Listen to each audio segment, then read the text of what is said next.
Hello दोस्तों, आइए जानते हैं मिडल ईस्ट की कुछ न्यूज़।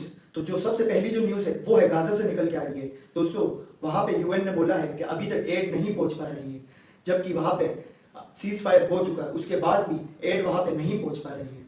जो एड वहाँ पे पहुँचनी चाहिए थी वो अभी तक नहीं पहुँची है। ये न्यूज़ है गाजा से।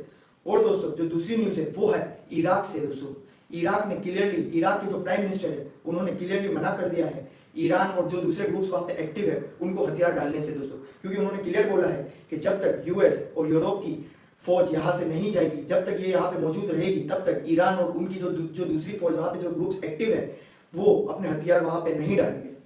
अब दोस्तों, तीसरी जो खबर है वो जो निकल के आ रही है वो है तुर्की से। दोस्तों, तुर्की ने एक इस्तांबुल में एक मीटिंग रखी थी, एक मीटिंग ऑर्गेनाइज करी जहाँ पे कई सारे अरब के लीडर्स वहाँ पे मौजूद थे। दोस्तों, उन्होंने डिसाइड किया है कि गाजा के अंदर अपनी फौज को तैनात करेंगे। लेकिन दोस्तों, मैं आपको इस पे एक अपना व्यू देना चाहता हूँ। दोस्तों, ये लोग सिर्फ और सिर्फ बकैती कर सकते हैं, सिर्फ और सिर्फ स्टेटमेंट दे सकते हैं। दोस्तों, जुबान क्या है, गोश्त का टुकड़ा है, जब जो चाहा बोल दिया। दोस्तों, इन्होंने कुछ एक्शन अभी तक नहीं लिया। दोस्तों, आपने गाजा के हालात देखे, आपने सूडान के हालात देखे, आपने लेबनान के हालात देखे, आपने सीरिया के हालात देखे।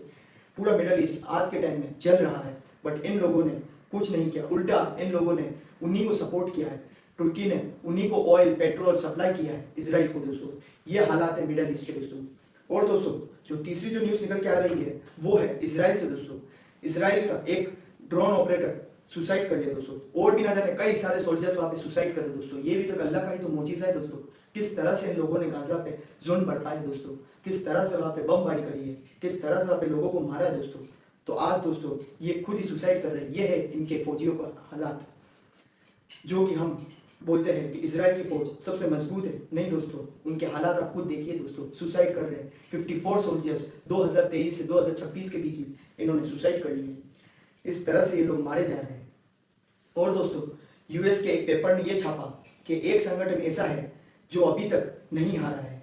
दोस्तों, वो है हुतीस। और हुतीस के जो लीडर है उन्होंने एक स्टेटमेंट दिया है कि अब हम और भी मजबूत हैं, पहले से और भी मजबूत हो चुके हैं, और अब हम इसराइल के साथ दूसरा वॉर करने के लिए तैयार है। दोस्तों, इस तरीके के स्टेटमेंट मिडल ईस्ट में आ रहे हैं। दोस्तों, और दोस्तों, ऐसी अपडेटेड न्यूज़ जानने के लिए दोस्तों मेरे पेज को जरूर फॉलो कीजिए।